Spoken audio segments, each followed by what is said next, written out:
మోజులో ప్రజలు, అధికారం మోజులో నేతలు, అవినీతి మోజులో అధికారులు. ఇది దేశం తీరు. ఎవరికి వారు స్వార్థ ప్రయోజనాల కోసం వ్యవహరిస్తూ దేశాన్ని మరింత వెనక్కి నెడుతున్నారు. ఎలా ఓటు వేయాలో ప్రజలకు అర్థం కావటం లేదు. ఎలా పాలించాలో నేతలకు రావటం లేదు. పాలకులు ప్రజల అవివేకాన్ని అధికారులు వాడుకుంటూ మేడలు కట్టుకుంటున్నారు. పాలకులే అధికారులతో పని చేయించలేని నిస్సహాయ స్థితికి వెళితే ఇక ప్రజల మాట అధికారులు వింటారు అనుకోవటం విడ్డూరమే అవుతుంది. మొత్తంగా దేశం గుడ్డెద్దు చేలో పడ్డ చందంగా నడుస్తోంది. ఇవాళ రేపు మన దేశంలో అధికారులతో పని చేయించుకోవాలంటే పెద్ద సాహసమనే చెప్పాలి. ఏకంగా ప్రధానమంత్రి, ముఖ్యమంత్రులను శాసించే స్థాయి అధికారులు ఈ దేశంలో ఉన్నారనటంలో ఎలాంటి సందేహమూ లేదు. అధికారులు ప్రభుత్వంలో భాగమే అయినా వారే ప్రభుత్వాలను వెనుకుండి నడిపిస్తూ, నాయకులను ప్రభావితం చేస్తూ, ప్రజలకు ప్రభుత్వ సేవలను దూరం చేస్తున్నారు. చేష్టలుడిగిన పాలకులు పాలనను ప్రభావితం చేసే అధికారుల తీరుతో ప్రజలు తీవ్ర ఇబ్బందులు పడుతున్నారు.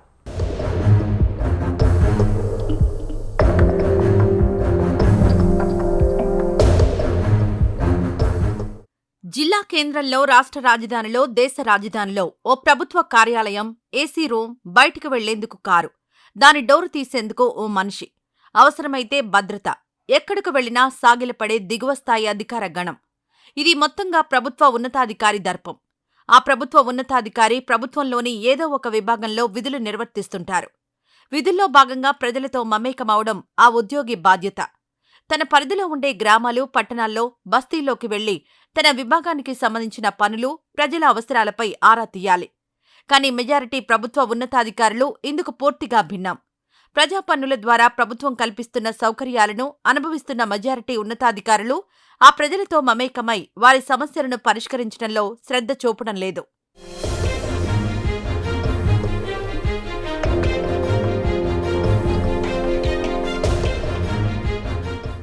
దేశంలోని మెజారిటీ ఉన్నతాధికారుల తీరును పరిశీలిస్తే కష్టపడే తత్వం, చదువుకొని ఉద్యోగం సంపాదించే వరకే పరిమితమవుతుంది.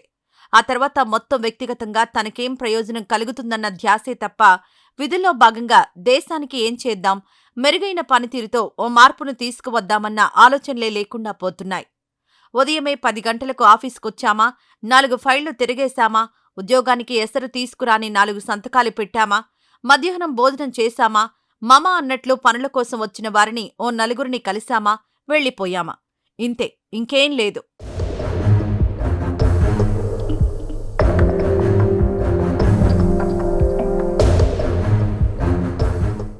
ఇది దేశంలోని మెజారిటీ ప్రభుత్వ ఉన్నతాధికారుల దినచర్య. కడుపులో చల్ల కదలకుండా ఏసీ గదుల్లో కూర్చొని ఉద్యోగాన్ని చక్కబట్టేస్తూ పని కానిచేస్తున్నారు. ప్రభుత్వ పాలసీలేంటి, వాటిని ఎలా అమలు చేయాలి, ప్రభుత్వం అందించే వనరులు ప్రజలకు చేరుతున్నాయా, ఎక్కడ ఎలాంటి అవాంతరాలు ఏర్పడుతున్నాయి, అవాంతరాలను తొలగించి ప్రజలకు లబ్ధి చేకూరాలంటే ఏం చేయాలి, ఎలా చేస్తే ప్రజలకు మెరుగైన జీవన ప్రమాణాలు అందించగలమన్న ఆలోచనలు చేయడం లేదు. కనీసం తమ పరిధి మేరకు కార్యకలాపాలు నిర్వహించడానికి కూడా మెజారిటీ ఉన్నతాధికారులు అయిష్టత చూపుతున్నారంటేనే పరిస్థితి ఎలా ఉందో అర్థం చేసుకోవచ్చు.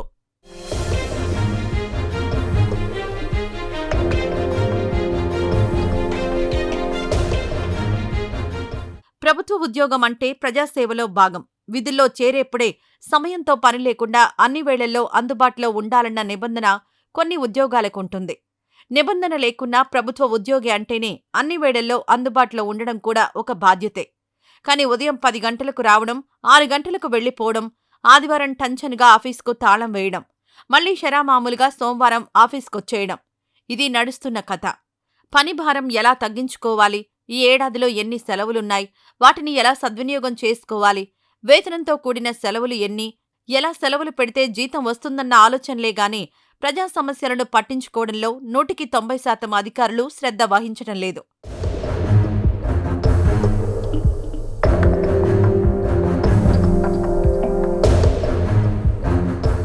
పీఆర్సీలు, డీఏలు వంటి ప్రయోజనాల కోసం ఉద్యమాలు చేసే ప్రభుత్వ ఉద్యోగులను చూశామే కానీ ప్రజలకు పలానా పని చేయలేకపోతున్నాం, ఈ పనులు చేయడానికి ప్రభుత్వం సహకరించడం లేదని ధర్నా చేసే ప్రభుత్వ ఉద్యోగులను మన దేశంలో చూశామా? మీ పరిధిలోని ఏదైనా పని మీద ఈ నెలలో ఏదైనా గ్రామానికి వెళ్లారా అని దేశంలోని ఉన్నతాధికారులను పట్టుకుని అడిగితే 100కు 80 మంది నుంచి వెళ్లలేదనే సమాధానమే వస్తుంది. అలా ఉన్నతాధికారులంతా క్షేత్రస్థాయిలోని పరిస్థితిని అర్థం చేసుకోకుండా, ప్రజల అవసరాలను గుర్తించకుండా ఏసీ గదుల నుంచే విధులు నిర్వహిస్తూ, చెమట పట్టకుండా లక్షల జీతం తీసుకుంటూ, పుణ్యకాలం గడిపేస్తూ దేశాన్ని ఎక్కడ ఉందో అక్కడే ఉంచుతున్నారు.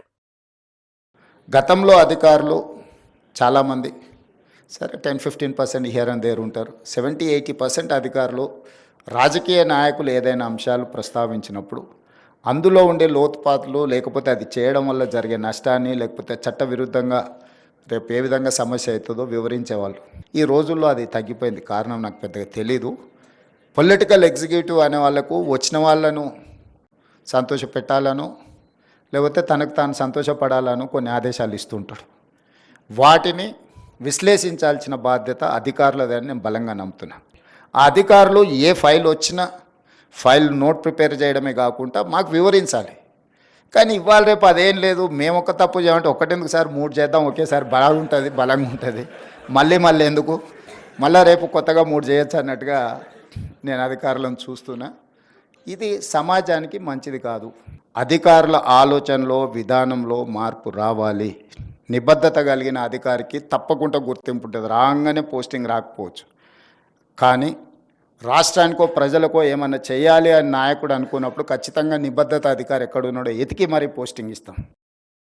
పని చేయాలని చెప్పడం కూడా కొందరు ఉన్నతాధికారుల దృష్టిలో నేరమే అవుతుంది. అసలు పాలకుల చేతిలో అధికారం కాకుండా తమ చేతుల్లోనే ఉండాలని కోరుకునే ఉన్నతాధికారులు కూడా చాలామంది ఉన్నారు. ఇలా ఎవరి స్థాయిలో వారు ఏసీ గదులకు పరిమితమవుతూ ప్రజలను క్యూలైన్లలో, ఎండల్లో, రోడ్ల మీద పడిగాపులు కాసేలా చేస్తున్నారు.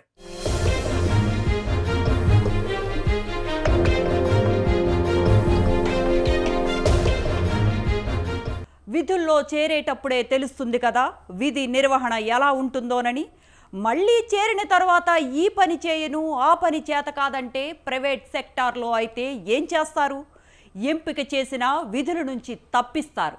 కానీ ప్రభుత్వంలో మాత్రం అలా జరగటం లేదు.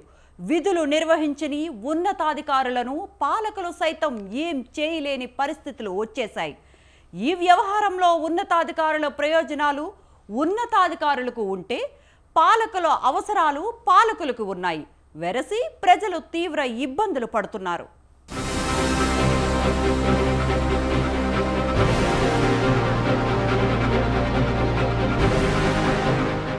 ప్రజల్లోకి ఎందుకు వెళ్లడం లేదని పాలకులు ఉన్నతాధికారులను గట్టిగా అడగలేని పరిస్థితి. దానికి అనేక కారణాలున్నాయి. ఉన్నతాధికారులతో చక్కబెట్టుకునే వ్యవహారాలే పాలకుల ఉదాసీన వైఖరికి కారణమవుతోంది. నాయకుడికి, ఆయన అనుచర గణానికి ప్రభుత్వంతో ముడిపడి ఉన్న వ్యవహారాలను చక్కబెట్టాలంటే కింది స్థాయి నుంచి పై స్థాయి వరకు ఉన్నతాధికారుల అవసరం ఉంటుంది. బదిలీలకు, ప్రమోషన్లకు నేతల సహకారం అధికారులకుండాలి. ఇలా మీకది, మాకిది అన్నట్లు వ్యవహరిస్తూ ఉండడం వల్లే పాలకులు అధికారులను సూటిగా ప్రశ్నించలేని స్థితి వచ్చేసింది.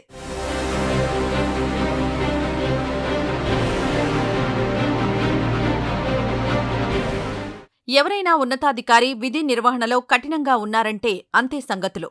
ఆయన్ను నయానో భయానో తమ జోలికి రాకుండా ఉండేలా చూసుకునేందుకే చాలామంది కింది స్థాయి ఉద్యోగులు ప్రయత్నిస్తుంటారు. అవసరమైతే తమకు తెలిసిన ప్రజాప్రతినిధి చేత ప్రభావితం చేసి చేసే పనిని అడ్డుకుంటారు. ఇంకా మాట వినకపోతే ఆ పై స్థాయిలో ప్రయత్నాలు చేసి స్థానచలనం చేయించి ఆ తర్వాత సంబురాలు చేసుకుంటారు. వారు చెయ్యరు, చేసేవారిని చెయ్యనివ్వరు. ఇది ప్రభుత్వ విభాగాల్లో పనిచేస్తున్న కొందరు ఉద్యోగుల నిర్వాకం. వ్యవస్థ రూపొందించిన నియమ నిబంధనలకు లోబడి పనిచేయాల్సిన ఉద్యోగులు వ్యవస్థను ప్రభావితం చేయడంలో ప్రావీణ్యం పొంది పాలనను ప్రభావితం చేస్తూ ప్రభుత్వం, తద్వారా దేశం నిర్దేశించుకున్న లక్ష్యాలను నీరుగారుస్తున్నారు.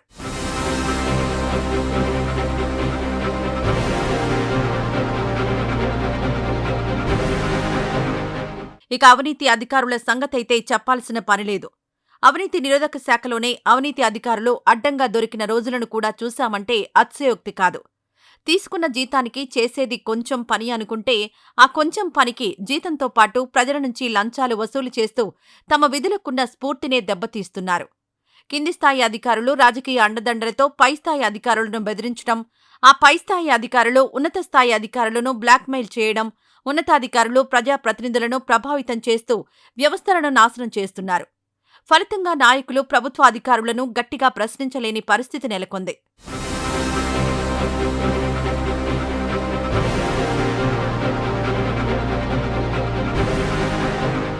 కలెక్టర్ గాని, ఆ స్థాయి మరే ఇతర ఉన్నతాధికారి గాని ఓ గ్రామంలో లేకపోతే ఏదో ఓ మారుమూల ప్రభుత్వ కార్యాలయాన్నో సందర్శిస్తే ఈ రోజుల్లో అదో పెద్ద వార్త అవుతుంది.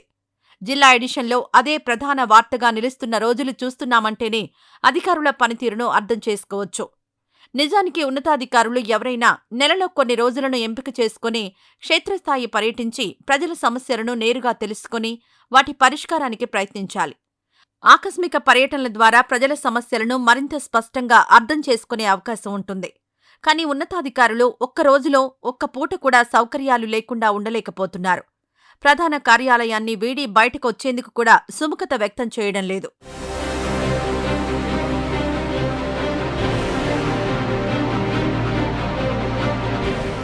నాయకుల పర్యటనలప్పుడు కాకుండా ఈ మధ్య మీ ఊరికి కలెక్టర్ ఎప్పుడొచ్చాడంటే ఓ 5 ఏళ్లవుతుందని, 10 ఏళ్లవుతుంది, 15 ఏళ్లవుతుందన్న సమాధానమే మెజారిటీ గ్రామాల నుంచి వినిపిస్తోంది. దేశంలోని కొన్ని గ్రామాలకు కలెక్టర్లు, ఎస్పీలు, ఎంఆర్ఓలు పర్యటించి కనీసం 10 నుంచి 15 ఏళ్లు దాటిపోయిందంటే నమ్ముతారా? నమ్మి తీరాలి. క్షేత్రస్థాయిలో పరిస్థితి ఇలా ఉంటే ప్రభుత్వాలు మాత్రం ఉన్నత స్థాయి అధికారులను క్షేత్రస్థాయిలో పర్యటించమని చెప్పడానికే భయపడుతోంది. నేరుగా ముఖ్యమంత్రి స్థాయి వ్యక్తులే కలెక్టర్లు, ఎస్పీలు, ఎంఆర్ఓలు గ్రామాల్లోకి వెళ్లి రచ్చబండ నిర్వహించి సమస్యలు తెలుసుకుని వాటి పరిష్కారానికి ప్రయత్నించాలని చెబుతున్నా ఉన్నతాధికారుల్లో చలనం రావడం లేదు. ఎంతోమంది బ్యూరోక్రాట్స్, సివిల్ సర్వెంట్స్ వాళ్ళ లైఫ్లో అన్నీ సాక్రిఫైస్ చేసి కుటుంబాల యొక్క యోగక్షేమాలు కూడా వదిలేసి దేశానికి సేవలు అందించారు కాబట్టి దేశం ఇంత బలపడ్డది, ఆర్థికంగా నిలదొక్కున్నది. ఇది జస్ట్ లైక్ దట్ ఇవన్నీ జరిగినవి కాదు. కానీ వాళ్ళు వస్తున్న వాళ్ళు పొలిటీషియన్స్ని అనే కాదు, సమాజంలో ఉండే రాంగ్ ప్రెసిడెంట్స్ని అన్నిటిని కూడా రోల్ మోడల్గా తీసుకుంటున్నట్టు అనిపిస్తుంది. ఈ మధ్యకాలంలో కొత్తగా సెలెక్ట్ అయిన ఐఏఎస్, ఐపీఎస్లు నేను చూస్తున్నాను. ట్రైనింగ్లోనే ఉన్నప్పుడు పోలీస్ స్టేషన్లకి వెళ్ళి డ్రెస్ వేసుకొని కూర్చొని సివిల్ పంచాయతీలు తెంచడానికి ప్రయత్నం చేస్తాను. ఈరోజు పదే పదే నేను ఇన్స్ట్రక్షన్ ఇస్తున్నా. I told my chief secretary to record there service book, field మీద పొమ్మని. అసలు ఏసీ రూముల్లో నుంచి బయటకు వెళ్ళడానికి హెసిటేట్ చేస్తున్నారు ఆఫీసర్లు. మరి నాకు తెలియదు, మరి ఏసీ అనేది ఏమన్నా జబ్బేమో. ప్రభుత్వాలు ఎన్ని చెప్పినా ఏదో కుంటి సాకులు చెప్పి ఫీల్డ్ విజిట్ను గాలికొదిలేస్తున్నారు అధికారులు. పనుల కోసం ఎప్పుడూ ప్రజలే ఆఫీసుల చుట్టూ తిరగాలా, ప్రజలను కలుసుకునేందుకు అధికారులెప్పుడూ రాలేరా అన్న అనుమానాలు కలుగుతున్నాయి. ఎవరైనా నిజాయితీ గల అధికారి గ్రామంలోకొచ్చి ఓ కార్యక్రమం నిర్వహించి తమ సమస్యలను తెలుసుకుంటే అదో పెద్ద వింతగా ప్రజలు చూస్తున్నారంటే ప్రజలకు అధికారులపై ఎలాంటి అభిప్రాయం ఉందో అర్థం చేసుకోవచ్చు. ప్రజల సమస్యలు తీర్చడం అటుంచితే కనీసం ఉన్నతాధికారుల దృష్టికి తమ సమస్యలు వెళ్లాయని తెలిస్తేనే సగం పని అయిపోయిందని ప్రజలు ఆనందిస్తారు. కాని ప్రజలకు ఆ మహాభాగ్యం కలిగే రోజులు ఇప్పట్లో వచ్చేలా కనిపించడం లేదు.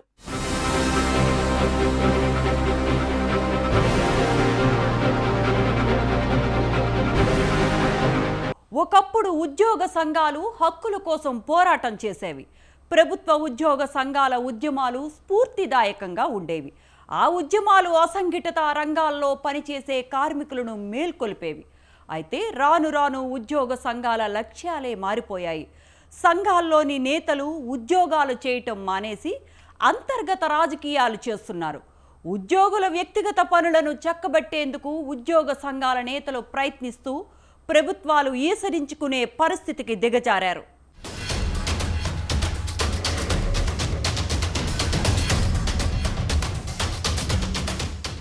జీతాల పెంపు, పీఆర్సీ, డీఏల కోసం ఉద్యోగులు ప్రభుత్వానికి నివేదించుకునే సమయం ప్రభుత్వ ఉద్యోగ సంఘాల ప్రస్తావనను మనం వింటుంటాం.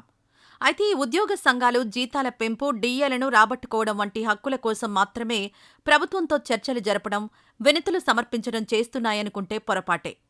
తెరవెనుక ఉద్యోగ సంఘాలు చేస్తున్న అనేక పనులు ఆయా విభాగాల్లో పనిచేస్తున్న ఉద్యోగుల పనిని ప్రభావితం చేస్తూ ప్రజలను ప్రత్యక్షంగా, పరోక్షంగా ఇబ్బందులు పెడుతున్నాయి. ప్రభుత్వం మారిందంటే ఇది మా వల్లేనంటూ దాన్ని తమ ఖాతాలో వేసుకోవడంలో ఉద్యోగ సంఘాలు ముందుంటాయి. ప్రభుత్వ ఉద్యోగుల సమస్యలు పరిష్కరించలేదు కాబట్టే ఆ పార్టీ అధికారం కోల్పోయిందని చాలామంది ఉద్యోగ సంఘాల నేతలు ఇప్పటికీ అంటుంటారు. అంటే ప్రభుత్వ ఉద్యోగులు ఉద్యోగ సంఘాల ద్వారా ప్రభుత్వాన్ని ప్రభావితం చేస్తున్నారనేగా దానర్థం. జీతభత్యాల సమస్యలు, పని ప్రదేశాల్లో చిన్న చిన్న వెసులుబాట్ల కోసం ఉద్యోగులు ప్రభుత్వాలను మార్చేస్తున్నారా? అన్నది ప్రజల నుంచి వస్తున్న సూటి ప్రశ్న.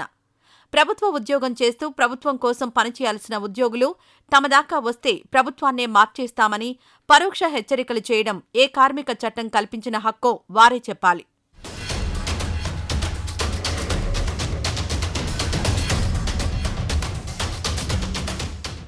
ఉద్యోగ సంఘాల్లోని నేతలు సెలవు దినాల్లో కొన్ని ప్రత్యేక సందర్భాల్లో తమ సమూహ సమస్యలపై చర్చలకు సమయం కేటాయించాలి. మరీ ముఖ్యమైనదైతే తమ శాఖల్లోని సంబంధిత ఉన్నతాధికారులకు సమాచారమిచ్చిన తర్వాత చర్చించాల్సి ఉంటుంది. అయితే ఉద్యోగ సంఘాల నేతలు కొందరు అసలు పనిచేయడం తమ పని కాదన్నట్లు వ్యవహరిస్తారు. తమ సంఘ కార్యాలయానికే నిత్యం వెళుతూ టంచన్గా 1వ తారీఖున జీతం తీసుకుంటున్నారు.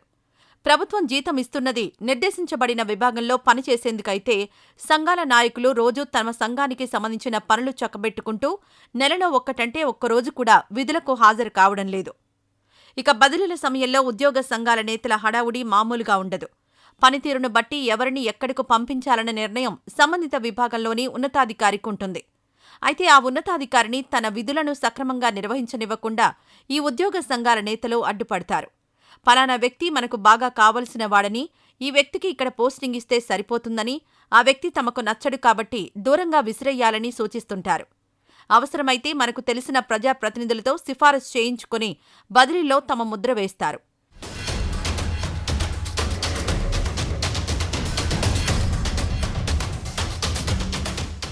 దీనివల్ల ప్రజా అవసరాల కోసం ఓ చోట నియమించబడాల్సిన ఉద్యోగి మరో చోటుకు వెళ్లిపోయి అక్కడ ప్రజా సమస్యలు మరింత పెరుగుతాయి. ఉద్యోగ సంఘాలు ప్రభుత్వాన్ని ప్రభావితం చేస్తాయన్న భయం నేతలను పీడిస్తోంది.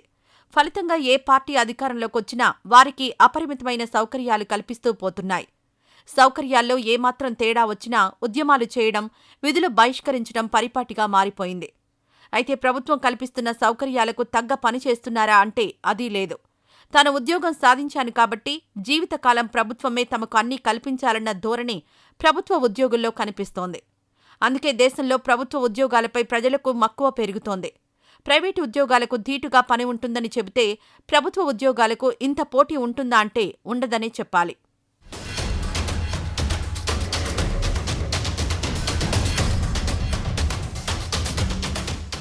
ఉద్యోగాలే లేకపోతే సంఘాలెక్కడివి? ఉద్యోగులే లేకపోతే సమస్యలెక్కడివి? ప్రజల సమస్యలను పరిష్కరించే ప్రభుత్వ ఉద్యోగాల్లో చేరిన వారు ఉద్యోగ సంఘాలు పెట్టి దాంట్లో నాయకులుగా చెలామణి అవుతూ ఏ పనికోసమైతే వారున్నారో అది చేయడం లేదు. హక్కుల కోసం పోరాటం చేయడంలో తప్పులేదు, కానీ ఆ పోరాటం చేసే హక్కు కల్పించిన ఉద్యోగం చేయకపోవడం అతిపెద్ద తప్పే అవుతుంది. దానివల్ల ప్రజలు ఇబ్బందులు పడడం మరో తప్పు అవుతుంది. ప్రజల ఇబ్బందుల వల్ల పాలన ప్రభావితం అవడం క్షమించరాని తప్పు అవుతుంది.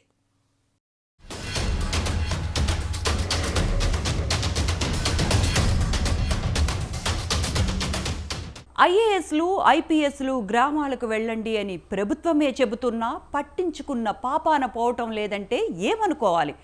ప్రజల తరపున శాసించాల్సిన ప్రభుత్వం కఠినంగా ఉండాల్సిన ప్రభుత్వ ఉద్యోగులకు తమ విధులు నిర్వహించమని శృతిమెత్తగా చెప్పటాన్ని ఎలా చూడాలి? పన్నులు కడుతున్న ప్రజల కోసం ఉద్యోగులు పనిచేయకపోవటాన్ని ఎలా పరిగణించాలి? ఉద్యోగులతో పని చేయించమని ఓట్లేసి మరీ అధికారం ఇస్తే వాళ్లను బుజ్జగిస్తున్న నాయకులను ఏం చేయాలి? ఇవే ఇప్పుడు ప్రజలను వెంటాడుతున్న ప్రశ్నలు.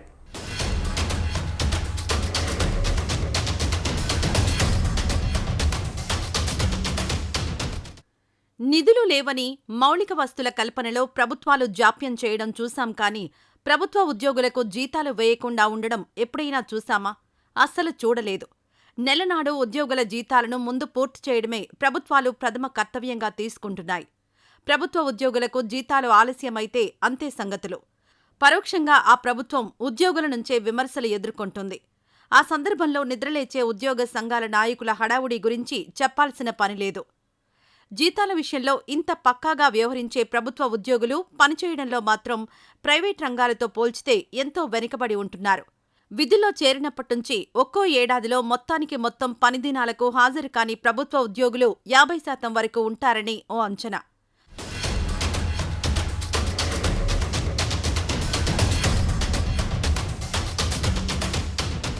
అందుకే గతంలో విధుల పట్ల నిర్లక్ష్యం వహించిన ఉద్యోగులను శాశ్వతంగా ఇంటికి పంపిస్తామని కేంద్ర ప్రభుత్వం ప్రకటించింది. ఎంత అసంతృప్తి ఉన్నా ప్రజల అవసరాల దృష్ట్యా కొన్ని విభాగాల్లోని ప్రభుత్వ ఉద్యోగులపై చర్యలు తీసుకోవడానికి ప్రభుత్వాలు వెనుకాడుతున్నాయి. ఉద్యోగులు సంఘాల పేరుతో జట్లు కట్టి హక్కుల పేరుతో సౌకర్యాల కోసం ప్రభుత్వాన్ని బెదిరిస్తూ ఉద్యమాల పేరుతో ప్రజలను ఇబ్బంది పెడుతున్నారన్న మాట వాస్తవం. ఈ విషయాన్ని గతంలోనే కొందరు పాలకులు గుర్తించారు.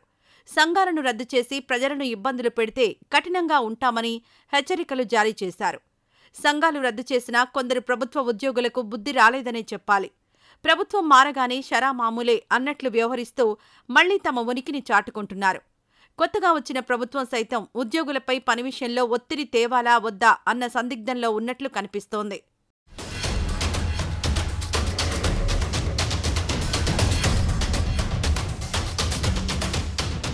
ఉద్యోగులతో పెట్టుకుంటే ఓ బాధ, పెట్టుకోకపోతే మరో బాధ అన్నట్లు తయారైంది పరిస్థితి. వారికి నేరుగా ఆదేశాలిచ్చి పని చేయించలేక, ఇటు ప్రజలు ఇబ్బందులు పడుతుంటే చూడలేక, ప్రభుత్వంలోని కొందరు పెద్దలు ఇబ్బందులు పడుతుంటే మరికొందరు మాత్రం తమ పనుల కోసం ఉద్యోగులను వెనకేసుకొస్తూ వాళ్లు ఎన్ని తప్పులు చేస్తున్నా చూసి చూడనట్లు వ్యవహరిస్తున్నారు. నాయకుల అవినీతికి అధికారులు, అధికారుల అలసత్వానికి నాయకులు అన్నట్లు తయారైంది పరిస్థితి. తప్పు జరిగి ప్రజలు ఇబ్బందులు పడ్డా, వారి ప్రాణాలు పోయినా సంబంధిత అధికారులపై ప్రభుత్వం ఎలాంటి చర్యలు తీసుకోవడం లేదంటేనే పరిస్థితి ఎంత దిగజారిందో అర్థం చేసుకోవచ్చు.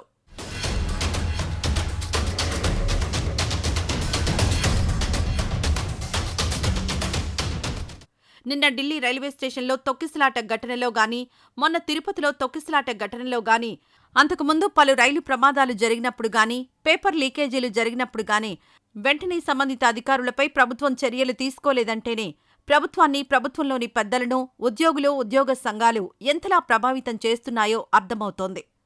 ఇప్పటికైనా పాలకులు ముందు తమ అవినీతిని వీడి అధికారులతో సక్రమంగా పనులు చేయిస్తూ ప్రజలకు అవసరమైన పాలసీల రూపకల్పనలో ఉద్యోగుల సేవలను వినియోగించుకుంటే పాలన ఏ ఇబ్బందులు లేకుండా సజావుగా సాగుతుంది. అలా కాదని మీకిది మాకదన్నట్లు తమ అవినీతిలో అధికారులను భాగస్వామ్యం చేసినన్ని రోజులు పాలకులు సరైన పాలన చేయలేరు, అధికారులు సక్రమంగా పనిచేయరు.